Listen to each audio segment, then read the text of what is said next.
Hi everyone, Eva here. I'm the owner and founder of My Sleeping Baby and the Sleep Bible program. And today is Sleep Tip Tuesday.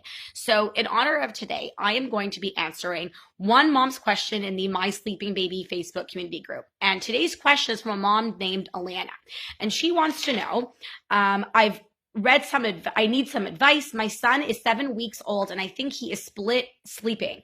Almost every night he is awake for 2 to 3 hours, usually between 2 and 5 a.m. I keep the room very dark during night feeds and minimally interact with him, but this doesn't seem to help. I've also tried reducing daytime naps, but it doesn't help either. Thank you very much. Okay, Alana, my heart goes out to you because having a 7-week-old is exhausting on a good day. And when he's keeping you up for 2 to 3 hours, that must be absolutely torturous. So the good news is that there is likely room for improvement here. Now, look, it's a 7-week-old baby. Their biological clocks are oftentimes not fully developed yet, but that doesn't mean that we can't do things and take steps to expedite the process towards consistent consolidated sleep. So before I give you my two suggestions, let me just take a step back and explain in a nutshell what a split sleep or split night is. So in layman's terms, a split night basically describes what I like to call a sleep intermission. So baby sleeps for a certain number of hours, maybe with or without night feeds. And then it's almost like he takes a break from sleep, usually at around the halfway point in the night, and is just up for this 2 to 3 hour period, doesn't want to go back to sleep, isn't unhappy, but isn't sleeping either, only to then finally go back to sleep for another few hours. And so I'll tell you, from my experience, the two most common culprits of split nights are number one, overtiredness, and number two, a night that is too long.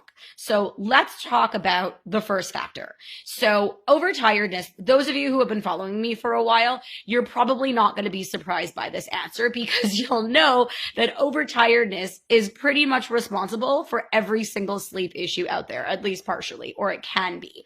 Overtiredness is when a baby or a child is not getting enough sleep over a 24-hour period and is often caused by not getting enough sleep during the day and not getting enough and being up for periods of time that are too long during the day. So if a baby becomes overtired, it can cause him or her to literally become wired. And even though that might be happening in the middle of the day, that, for example, he's up for a big chunk of time or not napping, that overtiredness can actually carry over to the night. The reason for this is because when we become overtired, our bodies produce a stress hormone called cortisol. It produces heightened levels of cortisol. And when we have more cortisol in our system, it makes it much harder for us to fall asleep as well as stay asleep. And when there is an amount of daytime sleep happening that just isn't enough, it can cause your baby to become wired in the middle of the night. So just for some perspective, a 7-week-old baby usually cannot be up for longer than 45 to 75 minutes at any point during the day, including before bedtime. So a very common problem I see with babies in this age range is that they become overtired so easily because all they need to be up for is a 2-hour period, and then they're going to likely be overtired by that point. So Alana, be extra careful about how long your little one is up for, including before bedtime.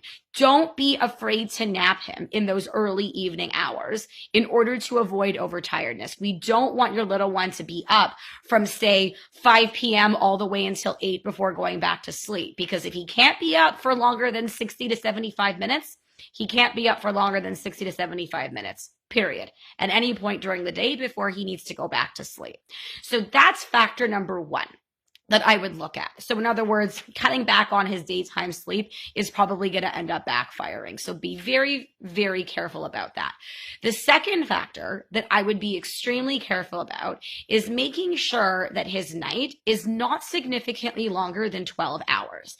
You see, a very common pattern that I see emerge with babies that have these really long nights. Maybe they go to bed for 8 p.m. and they don't wake up until 9:30, 10 o'clock the next day, regardless of the fact that they may or may not still need to eat at night. The problem with a really long night is that in layman's terms, it just means the night is it's schlepping on, which is Yiddish for dragging on. And when you have a night that just drags on for a very long time, it can start to cause unnecessary night wakings, and in particular, long unnecessary night wakings, because there just isn't enough sleep pressure for the baby to stay asleep for this really long period. And so if this is what's happening, that maybe your baby's going to bed at, for example, 8 o'clock and then is up from 2 until 5 in the morning, and then maybe waking up again at 7 and then going back to sleep until 10 a.m., that might be part of the problem. And so don't kill me for this suggestion, because I know that it is much easier said than done, but bear with me. If this is what is happening, I strongly recommend ending your baby's nights by the 12-hour mark, regardless of what the night was like, so that we can condense and ultimately consolidate the nights, create more sleep pressure during the day, which can hopefully impact the sleep patterns that you're seeing at night. So keep us posted, Alana. I hope that this is helpful and that you're able to really be able to work towards getting rid of that awful 3 a.m. wake up. And those of you who aren't sure how long your little one can be up for before he or she needs to go back to sleep, I have a free sleep chart that you can download that's got all my suggested wake periods and sleep totals for babies and kids of all ages. So I'm going to post you that link so that you can download it. Amazing. I hope you all have a wonderful day. Take care.